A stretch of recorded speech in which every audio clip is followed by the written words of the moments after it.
Hi friends, welcome to AVS all in one channel. ఈరోజు ఈ వీడియోలో సండే వ్లాగ్ అయితే చూద్దామండి.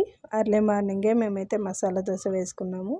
అలానే afternoon puri plus mushroom curry అయితే చేసామండి. సో ఈ వీడియోలో అయితే మష్రూమ్ కర్రీ అనేది ఎలా ప్రిపేర్ చేసామన్నది అయితే చూద్దాము. అలానే ఈవినింగ్ టైం ఉంటే సెంట్రల్ మాల్ అయితే మాకు కొంచెం దగ్గరండి. సో అందుకనేసి ఆఫర్స్ ఉన్నాయంటే సెంట్రల్ మాల్కి అయితే వెళ్ళాము. సో ఈవినింగ్ షాపింగ్ గురించి అయినా కూడా ఈ వీడియోలో అయితే చూద్దామండి. నేనైతే మార్నింగ్ ఇప్పుడైతే పొటాటో ఫ్రై అయితే చేస్తున్నాను. ఆల్రెడీ ఆలుగడ్డలు ఒక 4 అయితే ఉడకపెట్టి పెట్టానండి. ఇక్కడ ఆనియన్, కరివేపాకు, కొత్తిమీర, పచ్చిమిర్చి, అలానే లైట్గా కొంచెం వెల్లుల్లి అయితే తీసుకోవాలి. ప్యాన్ పెట్టి అందులోకి ఆయిల్ వేసుకొని పోపు దినుసులన్నీ వేసిన తర్వాత లైట్గా అయితే ఇంగువ వేసుకొని కట్ చేసుకున్న ఆనియన్ కూడా వేసి లైట్గా ఫ్రై చేసుకోవాలండి. ఇక్కడ కొంచెం పచ్చిమిర్చి అలానే కరివేపాకు, కొత్తిమీర అనేది ఎక్కువగా వేసుకోండి. మనకైతే పొటాటోకి ఫ్లేవర్ అనేది చాలా బాగుంటుంది. సో అంతా లైట్గా వేయించిన తర్వాత అందులోకి చిటికెడు పసుపు వేసుకొని జస్ట్ ఫ్రై చేసుకోవాలండి. ఫ్రై అంతా అయిన తర్వాత ఆల్రెడీ మనము స్మాష్ చేసి పెట్టుకున్న పొటాటోని అయితే ఫ్రై అయిన ఆనియన్లోకి అయితే వేసుకోవాలండి. వీడియోలో చూపించిన విధంగా అంతా నీట్గా మిక్స్ చేసుకోవాలి. Just little bit water add చేసుకొని మధ్యలో అంతా కలపెట్టుకోవాలండి. చూసారు కదా, ఫైనల్గా మనకైతే పొటాటో ఫ్రై అయితే ప్రిపేర్ అయింది. సో ఇప్పుడైతే దోశ అయితే వేసుకుందామండి. ప్యాన్ పెట్టుకొని మనమైతే దోశ పిండి వేసుకొని జస్ట్ మీకు ఎంత షేప్లో కావాలో అంత దోశ వేసుకోవడమే అండి. ఇక్కడ రెడ్ చట్నీ అయితే వేస్తున్నాను. ఈ రెడ్ చట్నీ అనేది నేను ఆల్రెడీ వీడియో చేశానండి, నా ఛానల్లో ఉంది, చూడొచ్చు.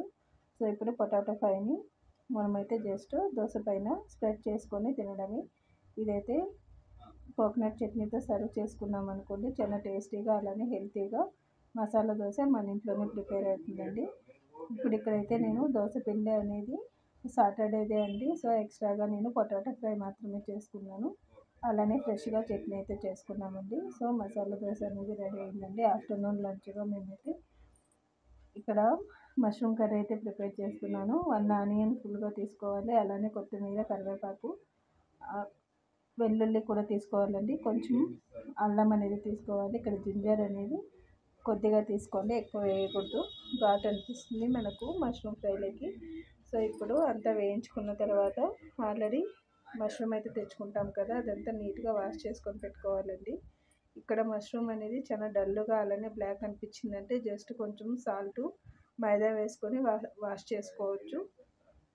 మిక్సీ జార్లో నేనైతే కొంచెం ఇక్కడ కొబ్బరి అలానే కొంచెం శనగపప్పు వేసి ముందుగా మిక్సీ జార్లో స్మూత్గా రుబ్బుకున్నానండి. ఇప్పుడు ఆల్రెడీ మనం ఫ్రై చేసి పెట్టుకున్న ఆనియన్, టమాటో, కొత్తిమీర అన్నీ వేసుకోవాలండి. ఇక్కడ అల్లం వెల్లుల్లి కూడా వేసుకొని స్మూత్గా పేస్ట్ అయితే చేసుకోవాలి. ఇక్కడ మష్రూమ్ని అయితే నీట్గా కట్ చేసుకొని పెట్టుకున్నానండి. వీడియోలో చూపించిన విధంగా మనమైతే మసాలా పేస్ట్ అయితే స్మూత్గా రుబ్బుకొని అయితే పెట్టుకోవాలి. ప్యాన్ పెట్టుకొని అందులోకి కర్రీకి సరిపడా ఆయిల్ అయితే వేసుకోవాలండి. వేసిన తర్వాత పోపు దినుసులన్నీ వేసుకొని లైట్గా ఇంగువ వేసుకొని ఫ్రై అవ్వనివ్వాలి. ఇక్కడ ఫ్రై అయిన తర్వాత మనం ఆల్రెడీ కట్ చేసుకొని పెట్టుకున్న మష్రూమ్ అయితే ఉంటుంది కదండి, అలానే కరివేపాకు కూడా అంతా మిక్స్ చేసి ఆయిల్లోకి వేయాలండి. ఇక్కడ మష్రూమ్ అనేది వెంటనే మనం మసాలా పేస్ట్ అనేది యాడ్ చేయకూడదు. సో మష్రూమ్ అనేది బాగా ఫ్రై అవ్వాలండి. ఫ్రై అయిన తర్వాత మనకైతే వాటర్ అయితే అవుట్ సైడ్ వస్తుంది కదా, సో ఆ టైంలో అయితే మసాలా అయితే యాడ్ చేసుకోవాలండి. ఇక్కడ మసాలా అనేది మీకు మష్రూమ్ను బట్టి యాడ్ చేసుకోండి, ఎందుకంటే ఎక్కువ యాడ్ చేసుకున్నా కూడా మనకు తినబుద్ధి కాదు మసాలా. సో కరెక్ట్ కన్సిస్టెన్సీతో మనం వాటర్ పోసుకొని మసాలా పేస్ట్ అయితే రెడీ చేసుకోవాలండి. సో ఇప్పుడు మష్రూమ్లో కొంచెం సేపు అయితే మసాలా ఉడికిన తర్వాత కావాల్సిన పొడులన్నీ వేసుకోవాలండి. ఇక్కడ కారపొడి అయితే 1 టేబుల్ స్పూన్ వేసాను. కారం, ఉప్పు అనేది మీ టేస్ట్కి తగినట్టు వేసుకోవాలండి. అలానే ఇక్కడ గరం మసాలా, లైట్గా ధనియాల పొడి కూడా వేసానండి. సో కొంచెం జీలకర్ర పౌడరు అన్నీ కలిపేసి మనమైతే కొంచెం సేపు ఫ్రై అవనివ్వాలి. ఇక్కడ మనకు మసాలా పేస్ట్ అనేది బాగా ఉడికిందనుకోండి, ఇక్కడైతే మనకు మష్రూమ్ కర్రీ అనేది టేస్టీగా అనిపిస్తుందండి. సో మనమైతే లిడ్ అనేది క్లోజ్ చేసుకొని మనమైతే కొంచెం సేపు ఉడికిన తర్వాత ఆయిల్ అయితే అవుట్ సైడ్ వస్తుందండి. సో అప్పుడైతే మనకు మష్రూమ్ కర్రీ అనేది ప్రిపేర్ అయినట్టండి. సో అంతా అయిన తర్వాత లంచ్ అంతా ప్రిపేర్ అయిన తర్వాత నేనైతే మొత్తం వంటగది అంతా నీట్గా క్లీన్ అయితే చేస్తానండి, షింక్ అంతా. సో నైట్ అయితే కొన్ని పాత్రలు ఉన్నాయి, సో అన్నీ కలిపి క్లీన్ చేసేసరికి చాలా అయితే ఎక్కువైంది. ఎక్కువగా అనిపించాయి. మ్యాక్సిమం అయితే తక్కువ పాత్రలో వేసుకొని వంట చేసుకోవాలాగా ట్రై చేసుకోండి.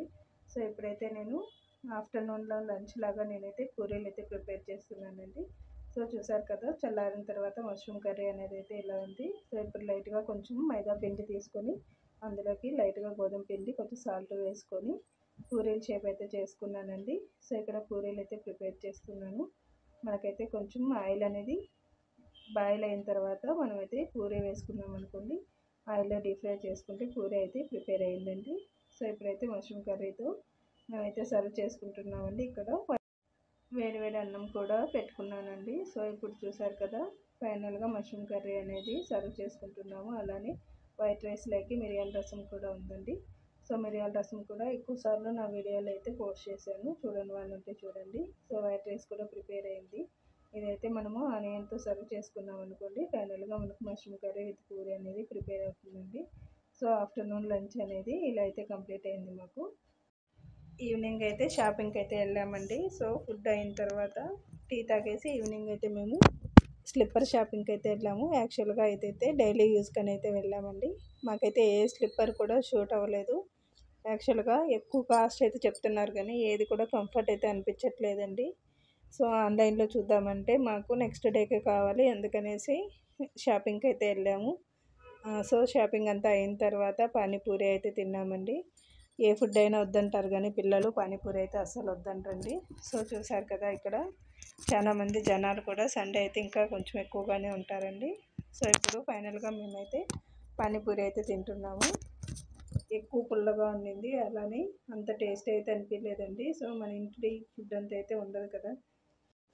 ముందు చూసిన షాప్లో మాకైతే చెప్పులు అయితే సూట్ అవ్వలేదండి. నెక్స్ట్ అయితే వేరే షాప్కి అయితే వచ్చాము.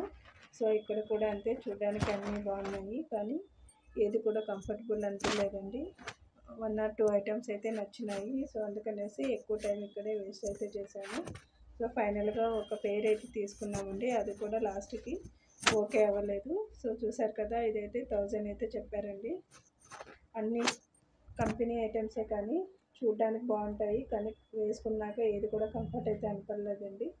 సో చూసారు కదా, ఫైనల్గా మేమైతే ఈ పేర్ అయితే సెలెక్ట్ చేసుకున్నాము కానీ ఇది కూడా ఏమంత కంఫర్ట్ అయితే అనిపించలేదండి. సో అందుకనేసి నెక్స్ట్ ఐటమ్స్ కూడా చూసేసి మాకైతే నచ్చినవి అయితే తీసుకున్నాము. నెక్స్ట్ అయితే సెంట్రల్ మాల్కి అయితే వెళ్ళామండి. ఇక్కడ సెంట్రల్ మాల్లో 50% ఆఫ్ అయితే పెట్టారు ప్రతి ఐటెం మీద. ఇదైతే బెల్లందూర్ సెంట్రల్ మాల్ అండి. సో ఇక్కడైతే అన్ని ఆఫర్స్ అయితే ఉన్నాయి, ప్రతి ఐటెం మీద ఉన్నాయండి. గ్రోసరీస్ అయితే ఇంకా ఎక్కువగానే ఉన్నాయి, క్లాత్ ఐటమ్స్ మీద కూడా అంతే. ఏవి తీసుకున్నా కూడా 50% ఆఫ్ అయితే. సెకండ్ ఫ్లోర్లో అయితే మళ్ళీ స్లిప్పర్ కోసం వెళ్ళామండి. ఇక్కడ కూడా అంతే, ఏవి కూడా మాకు కంఫర్ట్ అయితే అనిపించలేదు కానీ క్వాలిటీ అయితే చాలా బాగున్నాయండి. చూసారు కదా, అన్ని స్లిప్పర్స్ అంతే చూడడానికి అయితే చాలా బాగున్నాయి కానీ ఏది కంఫర్ట్ అయితే అనిపడలేదండి. సో ఈ వీడియో కనుక నచ్చినట్టయితే లైక్ చేయండి, సబ్స్క్రైబ్ చేయండి. కొత్తగా చూసేవాళ్ళు మా ఛానల్ సబ్స్క్రైబ్ చేసి మీ ఫ్యామిలీ మెంబర్స్కి అయితే